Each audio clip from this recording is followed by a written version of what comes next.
भारत और पाकिस्तान की सीमा के करीब राजस्थान के जैसलमेर जिले में एक ऐसा मंदिर स्थित है जो अपनी चमत्कारी शक्तियों के लिए जाना जाता है। सीमा के बिल्कुल पास स्थित तनोट माता मंदिर न सिर्फ धार्मिक दृष्टिकोण से महत्वपूर्ण है, बल्कि इसके चमत्कारी इतिहास ने इसे भारतीय सेना और आम लोगों के बीच विशेष सम्मान दिलाया है।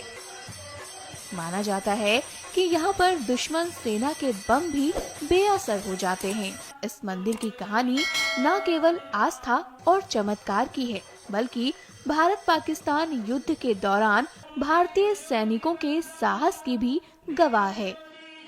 वहीं अब आप देख सकते हैं कि कैसे भारतीय सेना के जवान भी वहां पूजा कर रहे हैं। सुनिए अब इस पर बीएसएफ के डीआईजी योगेंद्र सिंह राठौड़ ने क्या कहा।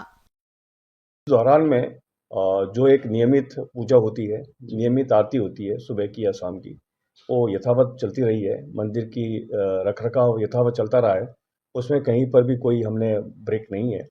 और जहाँ तक श्रद्धालुओं की बात है, क्योंकि हमारे आसपास के गांव वाले तो वहाँ आते ही रहे हैं, लेकिन कुछ एक रेस्ट्रिक्शंस ऐसे हालातों में जो रखने पड़ते हैं उनको हमने जरूर रखा है। और अब जो भी श्रद्धालु वहाँ जाना चाहते हैं वो जरूर जाएं। अभी कोई भी श्रद्धालु कहीं से भी आके वहाँ पे तनोट मतलब आरती या जो पहले हाँ, नियमित जो होती बिल्कुल थी। आरती में अटेंड करें, अभी भी जा रहे हैं लोग और आगे भी वो जाएं, ऐसा कोई इशू अब नहीं है। रेस्ट्रिक्शन थे, जैसे रामगढ़ में पुलिस का नाका था वो भी हटा दिया। तो वो कुछ सिक्योरिटी के तौर पे कुछ चीज़ें होती है जहाँ पर चेक करना भी ज़रूरी होता है, तो उन सब चीज़ों के लिए वो वहाँ पर लगाए जाते हैं और ज़रूरत पड़ने पर फिर से लगाए जाएंगे। अभी मतलब कोई भी श्रद्धालु जा सकता है। बिल्कुल बिल्कुल बिल्कुल जा सकते हैं, आरती अटेंड कर सकते हैं, उसमें कोई इशू नहीं है। जी। कल एक विशेष पूजा अर्चना जो है बीस सब ने की थी, आप भी गए थे, तो उसके बाद थोड़ा सा बताया।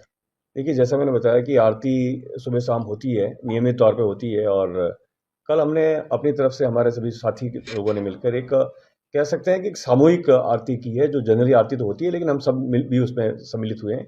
और आपको पता है कि बीएसएफ के लिए तो तनोट माता का एक विशेष स्थान है, क्योंकि न सिर्फ हमारे लिए एक गर्व का विषय है कि हम तनोट माता की पूजा करते हैं, रख रखाव करते हैं और आने वाले श्रद्धालुओं की देख रेख करते हैं। तो इसी संदर्भ में हम लोग जाके वहाँ पर एक स्पेशल पूजा रखी थी। जी। कितनी आस्था है, कितनी श्रद्धा है, लोग आज लाखों लोग जो आते हैं, कितना आस्था है। और अभी जो स्थितियां थी उसमें भी मतलब लोगों की आस्था थी कि कई ऐसे बम फटे नहीं सीमा पार से जो फायर हुए थे या ड्रोन थे, तो कितना लोगों में विश्वास आस्था है। देखिए, अभी अगर पिछले वर्षों की बात करें तो निरंतर वहाँ पर आने वाले श्रद्धालुओं की संख्या बढ़ती जा रही है और लोग वहाँ आते हैं अपना आस्था व्यक्त करने, वहाँ पर आते हैं तड़ोत माता के चरणों में नमन करने। तो निसंदेह, क्योंकि जब उनकी हिस्ट्री सुनते हैं, पुराना जो वाक़या है, पुराना जो समय था जब 65 या 71 का, तो उस दौरान जो जिस प्रकार से उस एरिया की रक्षा हुई, उसके कारण माता की प्रसिद्धि बढ़ती गई, आस्था बढ़ती गई और उसी आस्था और भक्ति के कारण लोग आते हैं, अभी भी आ रहे हैं। और अभी भी जैसे ये जो फायर वायर हुए, कई कई गिरे, ऐसी जगह गिरे नुकसान नहीं हुआ, आस्था तनोट की कहा जाए। लेकिन माता की आस्था हमेशा से रही है और आगे भी रहेगी। और इसी दौरान भी हम लोग जो पूजा करते रहे हैं वो इसी आस्था के भरोसे करते रहे, इसी आस्था के साथ में करते रहे। जी। और ये हमारा आगे भी चलता रहेगा इस प्रकार से। एक और महत्वपूर्ण सवाल है, स्थितियां तेजी से सामान्य हो रही है, तो सीमा पर भी किस तरह स्थितियां तेजी से सामान्य हो रही है?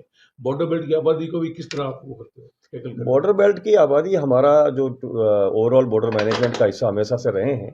और क्योंकि आपको पता है कि हमारा जो बॉर्डर बेल्ट के लोग हैं वो एक महत्वपूर्ण हिस्सा है बॉर्डर मैनेजमेंट के, तो वो हम हमेशा उनके साथ में रहते हैं। उनमें सुरक्षा की भावना पैदा करना हमारा एक कर्तव्य भी है और जब भी जरूरत पड़ती है हम उनके लिए तैयार रहते हैं और वो हमारे लिए तैयार रहते हैं। स्थितियां किस तरह सामान्य हो रही तेजी से? स्थितियाँ सामान्य है और लेकिन हमारी जो हमारा अलर्टनेस है वो उसी लेवल का है।